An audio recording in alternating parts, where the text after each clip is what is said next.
चक्षुरुन्मीलितं येन तस्मै श्रीगुरवे नमः। Jai Gurudev, bonjour tout le monde. Le verset que j'ai choisi pour aujourd'hui vient du Srimad Bhagavatam, canto 11, chapitre 2. Le canto 11, chapitre 2 est une conversation, ou plutôt un échange dont Narada Muni se souvient et qu'il raconte. Il s'agit d'une conversation entre Maharaj Nimi et les 9 Yogendras. Rappelez-vous que les 9 Yogendras sont les fils du roi Rishabhadeva, qui est l'une des incarnations de Sri Hari mentionnée dans le Srimad Bhagavatam. Et le fils aîné de Rishabhadev, comme vous vous en souvenez peut-être, est Bharat, qui par la suite a évidemment donné son nom au pays. Et les 9 autres fils de Rishabhadev sont ces 9 Yogendras, qui sont considérés comme étant 9 sages, 9 êtres très sages. Les différents fils du roi Rishabhadev ont suivi des chemins de vie différents en un sens. Et donc les 9 Yogendras sont, disons, 9 yogis. Et le roi Rishabhadev a enseigné des connaissances incroyables à tous ses fils. En fait, les enseignements du roi Rishabhadev sont une très belle partie du Srimad Bhagavatam. Et bien sûr, ces 9 Yogendras spécifiques représentent les enseignements qu'ils ont reçus de leur père, de Sri Hari lui-même. Et ainsi, dans le chapitre 2, il est décrit une conversation entre Maharaj Nimi et l'un de ses fils précisément, celui qui est généralement le premier à être mentionné, à savoir Kavir. Maharaj Nimi pose donc diverses questions. Et l'une des questions qu'il pose, c'est comment se débarrasser de la peur. Il dit que la peur est l'un des plus grands obstacles sur le chemin spirituel. Même si nous ne considérons pas souvent la peur comme quelque chose de particulier, vraiment important, parce qu'on ne se dit pas souvent « Oh, j'ai peur ». Mais en fait, la peur prend de multiples facettes. Parfois, c'est très évident et parfois, voire la plupart du temps, la peur est très subtile, avec différents niveaux et différentes facettes. Même la peur du changement, la peur de la transformation, la peur de devenir une version différente de soi-même.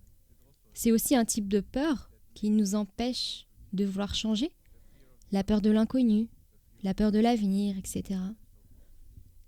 Il existe donc de nombreux types de peurs. Cette question est donc répondue à l'un des 9 Yogendras, Kavir. Ainsi, dans le canto 11, chapitre 2, verset 33, il est dit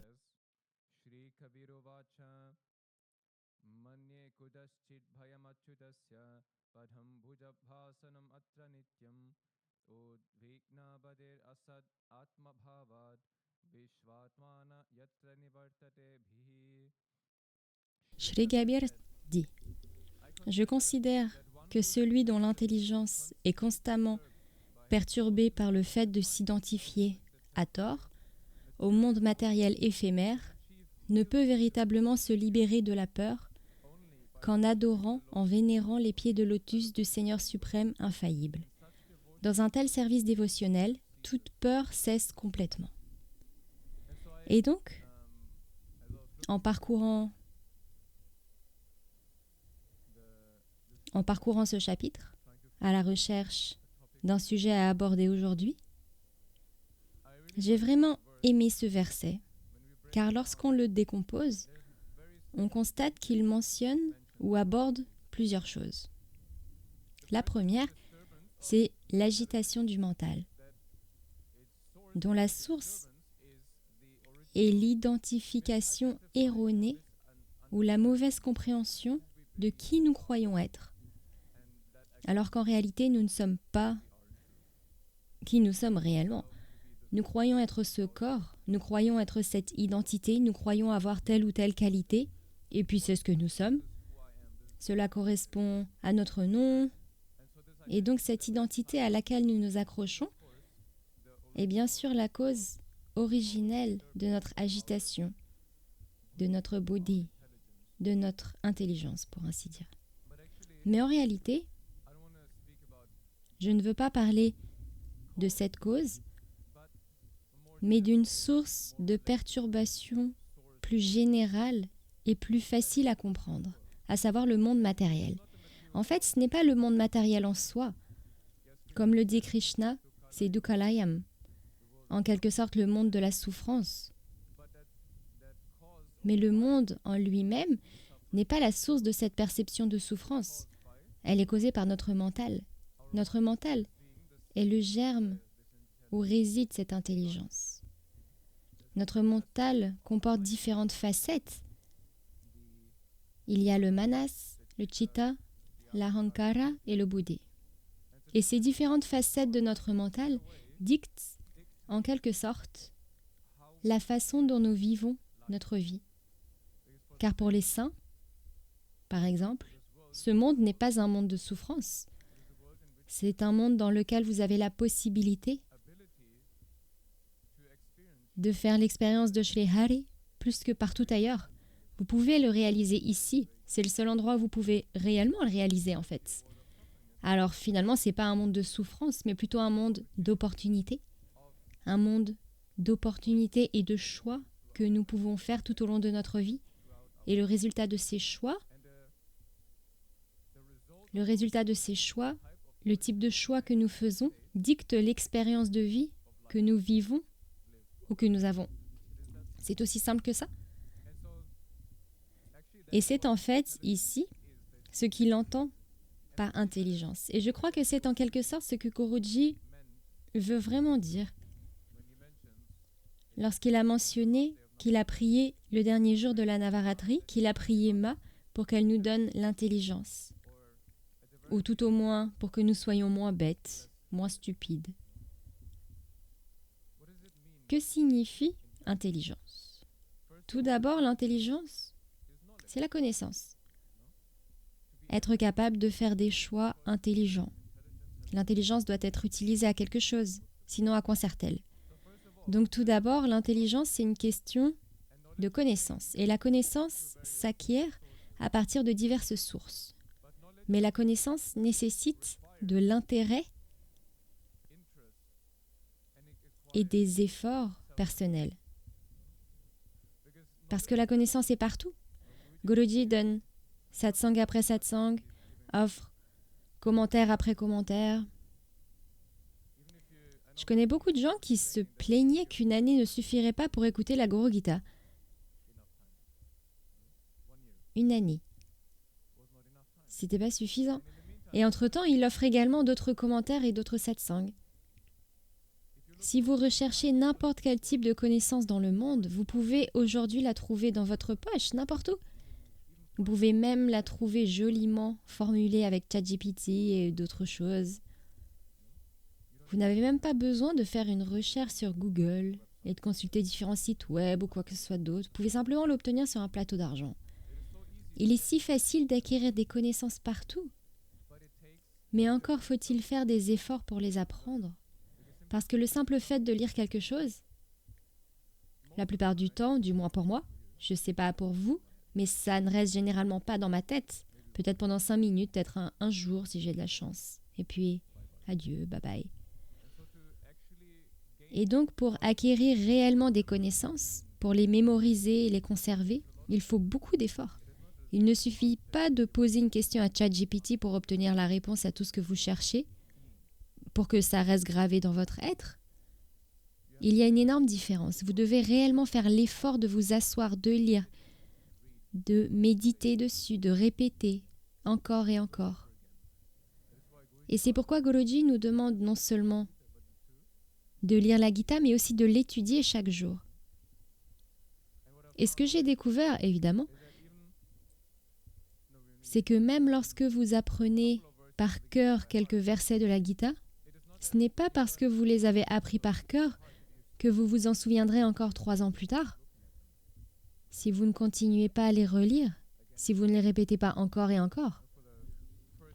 Au cours de la première année de l'académie pour tous les dévots, Je pense que c'était 10 ou c'était 15 versets. Je crois que j'en ai appris peut-être 25 de la Gita. Et puis vous passez à autre chose. Vous faites d'autres choses. Pendant quelques mois, j'ai continué à réciter un verset par jour, mais moins régulièrement. Et puis le Tadatmya est arrivé. Bien sûr, il y avait aussi quelques versets de la Gita, mais bon, elle est devenue moins prioritaire, la Gita. Et j'ai remarqué à quelle vitesse les versets que je connais par cœur disparaissent de mon cœur ou de mon esprit. Ils s'effacent. Curieusement, je me souviens mieux du sanskrit que de l'anglais. Il est toujours là, quelque part. Il faut juste le répéter à nouveau. Et bien sûr, maintenant que vous l'avez déjà appris par cœur, le réapprendre par cœur devient beaucoup plus facile. C'est beaucoup plus rapide, car ça vous revient plus facilement. Il est donc très important de faire des efforts encore et encore lorsque vous voulez retenir des connaissances. Et ce qui se passe naturellement avec ce type de connaissances, comme nous le savons, c'est que le simple fait de lire le Srimad Bhagavatam, le simple fait d'écouter les satsangs, comme Guruji l'a répété le dernier jour de la Navaratri, le simple fait d'écouter ces satsangs, d'écouter la Gita, le Bhagavatam, peu importe, a un impact considérable sur votre mental, un effet sur votre mental. Cela purifie. Et donc, chaque fois que vous faites l'effort de retenir les connaissances qui vous ont été transmises, que vous avez peut-être déjà apprises, cela a un effet sur vous, même si vous ne le remarquez pas à court terme. Vous pouvez le remarquer lorsque vous regardez en arrière, sur 1 an, 2 ans, 5 ans. Vous pouvez voir quel impact ou quel changement cela a sur votre vie. Vous l'avez vu dans votre propre vie. La deuxième chose, c'est que l'intelligence est quelque chose qui vous est donné par la grâce. Si vous faites l'effort au départ. Et c'est quelque chose que j'ai vu à maintes reprises en fait. Vous savez, pendant de nombreuses années, j'ai eu un peu de mal à me convaincre d'étudier la Gita. Mais ça devient très facile quand vous devez l'enseigner. Car même votre mental, même votre ego ne veut pas être embarrassé lorsque vous devez donner des conférences sur la Bhagavad Gita. Et donc même votre mental ou votre ego se dit « Ok, on va étudier la Bhagavad Gita » car vous voulez donner l'impression que vous savez de quoi vous parlez.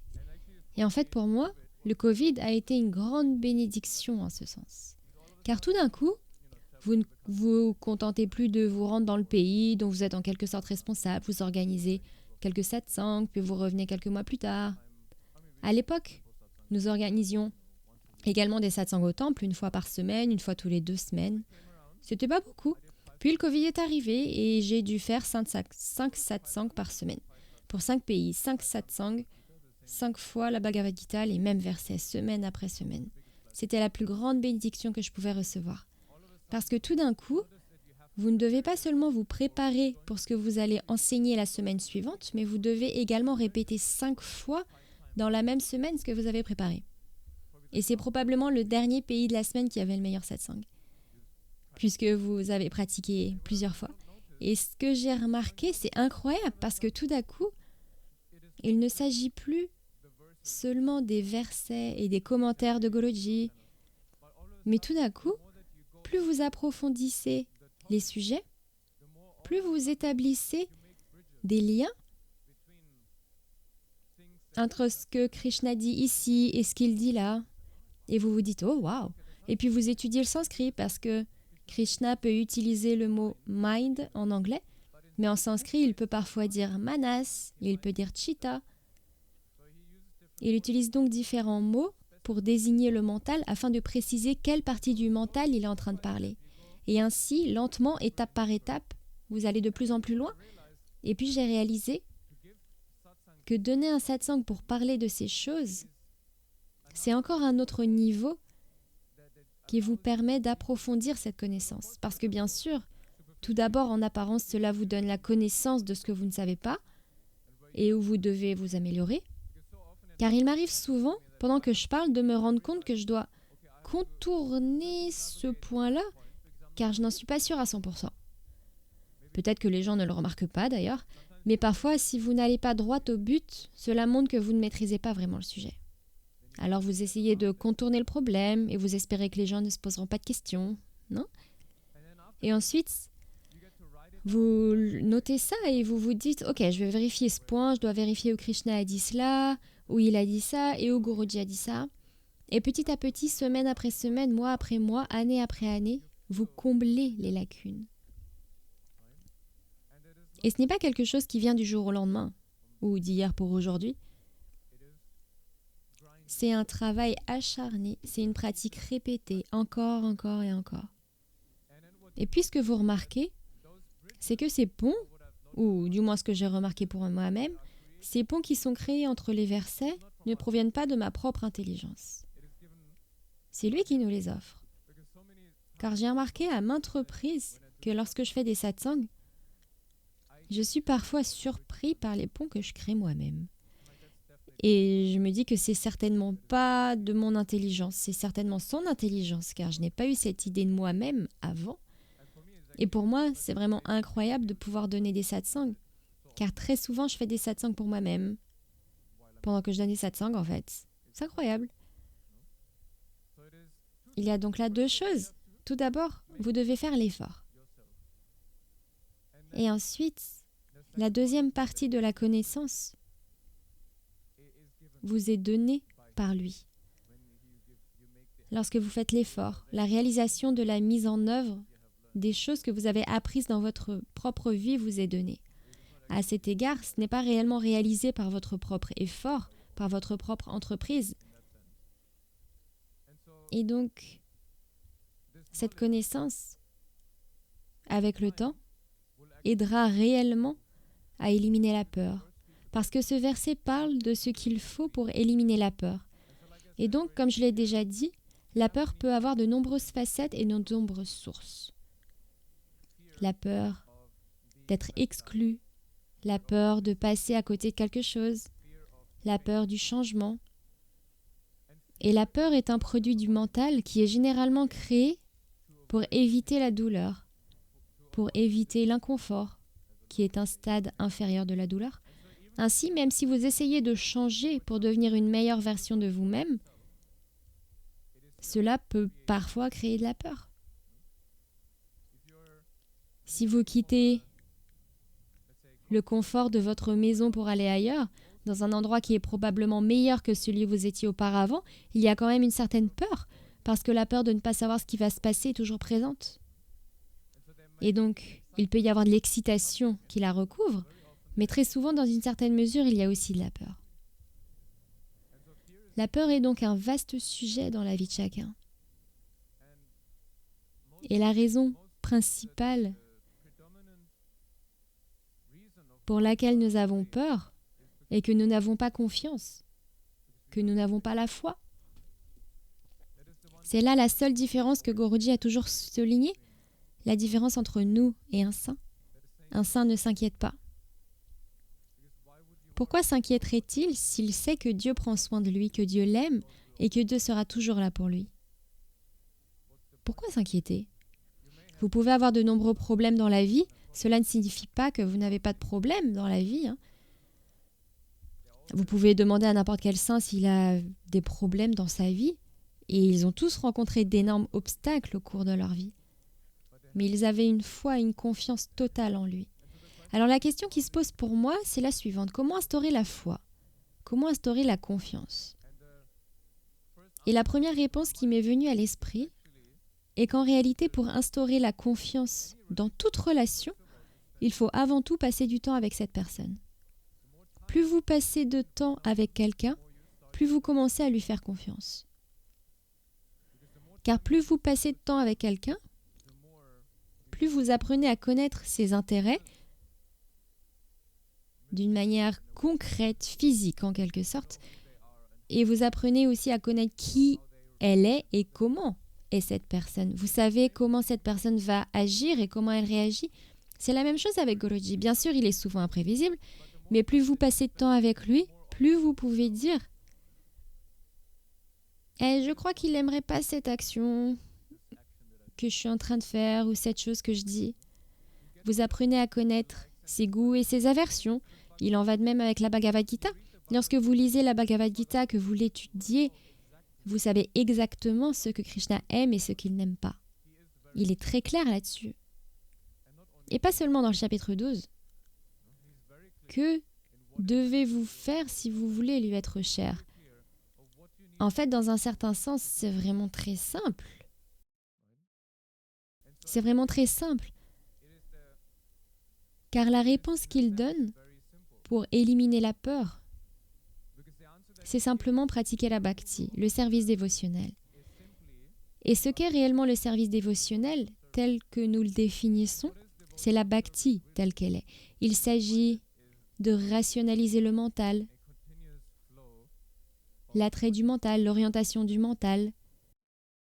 C'est ça, rationaliser le mental, l'attrait du mental, l'orientation du mental, pour le focaliser sur une seule direction, dans une direction que vous voulez que le mental prenne, plutôt que de laisser le mental aller où il veut. Et cela ne peut être réalisé, encore une fois, qu'en suivant ce que j'ai dit au début, à savoir ce qui est nécessaire pour acquérir la connaissance. Il s'agit d'une pratique répétée, comme le dit Krishna au chapitre 6. Ce n'est que par la pratique répétée que ce mental si puissant qui contrôle votre vie, poussant votre mental à aller à droite, à gauche et au centre, où bon lui semble, que vous pouvez le mettre dans une boîte, le diriger vers un objectif qui répond aux défis que nous avons tous et auxquels nous sommes tous confrontés. Mais c'est exactement ce qu'il faut pour établir la confiance, pour établir une relation avec Dieu, si vous y réfléchissez bien. Car plus vous passez de temps avec Dieu, plus vous construisez cette relation avec lui. Et plus vous construisez cette relation avec lui, plus vous allez forcer votre mental à être attiré par lui, et bien naturellement, en fait, plus vous forcez votre mental à passer du temps sur quelque chose, se focaliser sur quelque chose, plus votre mental voudra se concentrer sur cette chose. Si vous voulez apprendre à jouer d'un instrument de musique et que vous passez plus de temps à essayer d'apprendre cet instrument, plus votre mental se focalisera sur cet instrument.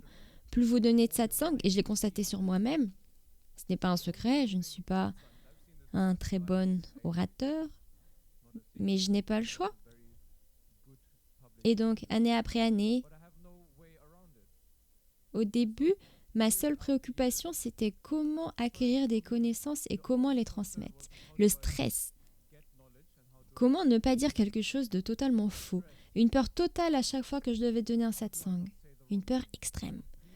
La première fois que j'ai dû donner un satsang, lors de la Guru Purnima en 2012, les enjeux étaient très faibles. Il n'y avait pas de pression particulière. Guruji était juste derrière moi. Et il y avait 1000 personnes devant moi. C'était facile. Première fois, très facile. Les premières années, je me demandais toujours comment ne pas dire de bêtises. Et avec le temps, je me suis davantage intéressée à la manière de m'exprimer. Comment parler plus clairement, comment faire ceci ou cela. Et j'ai commencé à écouter des podcasts sur comment on peut mieux dire les choses. Et ainsi, au fil du temps, on se plonge dans des ouvrages sur la manière de s'améliorer. Et la façon dont vous vous améliorez aussi, c'est en écoutant comment les autres font leur satsang. Et vous tirez votre inspiration de telle ou telle personne.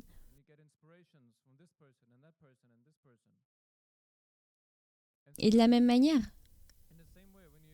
lorsque vous apprenez à jouer d'un instrument de musique, par exemple, plus vous pratiquez, plus votre mental se concentre sur cette pratique. Et comme votre mental est davantage concentré sur cette pratique, plus vous mémoriserez. Quand j'apprenais le piano,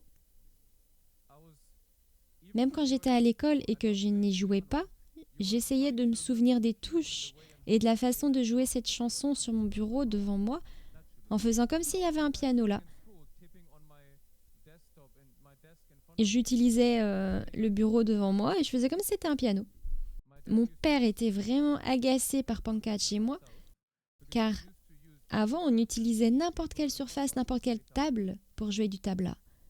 Il nous disait, vous pouvez arrêter s'il vous plaît, c'est hyper agaçant. Mais vous pouvez pas, car votre mental est en continuel apprentissage. Et pourquoi nous devons nous plonger dans cette connaissance afin que notre mental ne puisse pas se relâcher. Notre mental doit continuellement réfléchir, mais qu'est-ce que Krishna aime? Quel était ce verset dans la Gita? Quel était ce verset dans le Bhagavatam? Ça doit devenir passionnant pour vous. Et alors, ça deviendra super facile. Swami Brij Kishore est parti ce matin, très tôt ce matin, pour rentrer en Russie. Je suis allée le voir. Je lui ai rendu visite dans sa chambre tard hier soir. J'ai frappé à la porte et il m'a dit d'entrer. Alors je suis entrée. Devinez ce qu'il faisait? Vous pensez qu'il était en train de faire ses valises?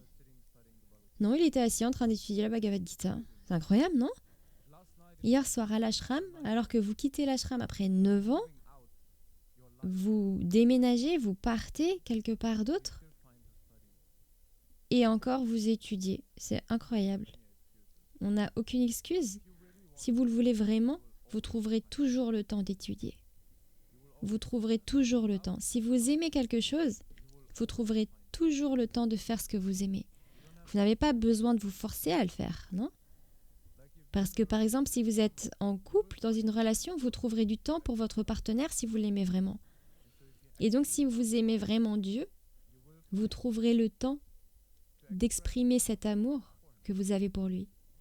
Et si vous n'aimez pas vraiment Dieu, mais que vous voulez l'aimer, alors vous devez prendre le temps de l'aimer. C'est aussi simple que ça. Donc si vous voulez l'aimer, prenez le temps pour l'aimer. Et vous verrez que le temps que vous passez à l'aimer fera toute la différence. Et pas après pas, vous n'aurez pas à vous forcer. Ça viendra naturellement. Et avant même de vous en rendre compte, vous allez devenir tellement obsédé par lui que vous ne pourrez plus vous empêcher de penser à lui.